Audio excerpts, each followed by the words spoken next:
बिस्मिल्लाहिर्रहमानिर्रहीम। अस्सलाम वालेकुम मेरी प्यारी यूट्यूब फैमिली। तो कैसे हैं आप सब? उम्मीद करती हूँ आप सब खैरियत से होंगे। अल्लाह आपको खुश रखे, शादोबाद रखे, आमीन सुमा आमीन। तो आज हम बीफ निहारी की रेसिपी आपके साथ शेयर करेंगे। ये बहुत ही लजीज़ बनती है। यकीनन आप सब लोगों को भी बीफ निहारी बहुत पसंद होगी और हमारे यहाँ भी सब लोग बहुत शौक़ से खाते हैं और बीफ निहारी बहुत पसंद करते हैं। तो आज मैं बीफ निहारी बनाने जा रही थी कि सोचा मैं इसकी रेसिपी आपके साथ शेयर कर दूँ। यूँ तो आपको YouTube से भी इसकी रेसिपी मिल जाएगी, तो सोचा जिस तरीके से मैं बनाती हूँ बीफ निहारी, इसका भी तरीका मैं आपके साथ शेयर कर दूँ। अगर आपको वीडियो अच्छी लगे और रेसिपी अच्छी लगे तो लाइक ज़रूर करें, कमेंट करें और शेयर करें और कमेंट करके ज़रूर मुझे बताइएगा ये रेसिपी आपको कैसी लगी। बिना टाइम ज़ाया किए हम अपनी रेसिपी की तरफ चलते हैं।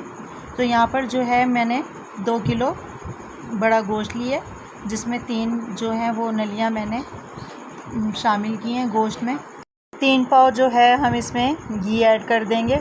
आप चाहें तो ऑयल का भी इस्तेमाल कर सकते हैं। तो घी जो है आप आधा किलो भी ले सकते हैं, कम ज़्यादा भी कर सकते हैं और घी की जगह ऑयल का भी इस्तेमाल कर सकते हैं। और घी में जो है हम गोश्त को 1 से 2 मिनट तक भून लेंगे। और अब हम मज़ीद इसमें जो है 1 बड़ा चम्मच लहसुन अदरक का पेस्ट शामिल करेंगे और लहसुन अदरक के पेस्ट को अच्छी तरह जो है मिक्स कर लेंगे। यहाँ पर जो है हम 15 मिनट का प्रेशर लगाएंगे ताकि गोश्त हमारा अच्छी तरीके से गल जाए। तो 15 मिनट पूरे हो चुके हैं, तो गोश्त हमारा यहाँ पर गल चुका है। थोड़ा सा हम इसमें पानी डालेंगे और अब हम इसमें जो है स्पाइसेस ऐड करेंगे। ये हमारा बीफ निहारी का मसाला है, नेशनल वालों का, ये आपको किसी भी शॉप से मिल जाएगा। अब हम इसमें 2 टेबलस्पून लाल मिर्च पाउडर, निहारी मसाला और 2 टेबलस्पून हम इसमें धनिया पाउडर का ऐड करेंगे। आप चाहें तो नमक, मिर्च, हल्दी, मज़ीद स्पाइसेस अपनी मर्ज़ी से भी कम ज़्यादा कर सकते हैं और मज़ीद ऐड कर सकते हैं इसमें। अब हम इसकी अच्छे से भुनाई करके इसका सारा ऑयल जो है हम सेपरेट कर लेंगे। तो भुनाई हो चुकी है, अब हम इसका ऑयल निकाल लेंगे। तो यहाँ पर जो है हमने ऑयल निकाल लिया। 2 प्याले हम आटे के लेंगे और इसकी अच्छे से पतली सी लई बना लेंगे। ना ज़्यादा पतली होगी ना ज़्यादा थिक होगी। अब हम इसको जो है वो शामिल करेंगे गोश्त में। तो यहाँ पर सबसे पहले हम इसमें 1 किलो पानी डाल देंगे ताकि गोश्त जो है हमारा अच्छे तरीके से डीप हो जाए।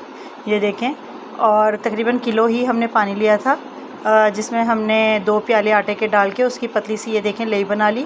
साथ साथ अब हम गोल गोल चम्मच चलाएंगे और साथ साथ जो है हम ने जो स्लैरी तैयार की थी आटे की वो हम इसमें शामिल करेंगे। 15 मिनट तक मज़ीद इसको पकाएंगे स्लैरी डालने के बाद, ताकि जो है अच्छे तरीके से हमारा जो निहारी है वो पक जाए और आटे की ज़रा भी स्मेल ना आए।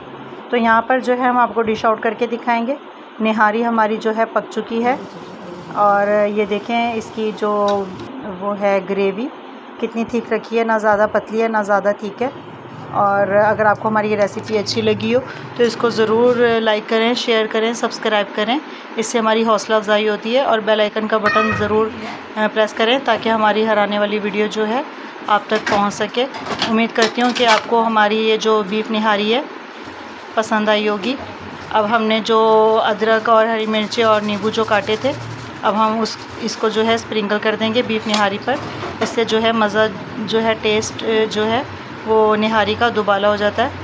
और आपके सामने जो है बीफ निहारी बनकर बिल्कुल रेडी हो चुकी है और गरम गरम रोटी के साथ सर्व करें। इसके साथ हमें इजाज़त दें। अल्लाह हाफिज़।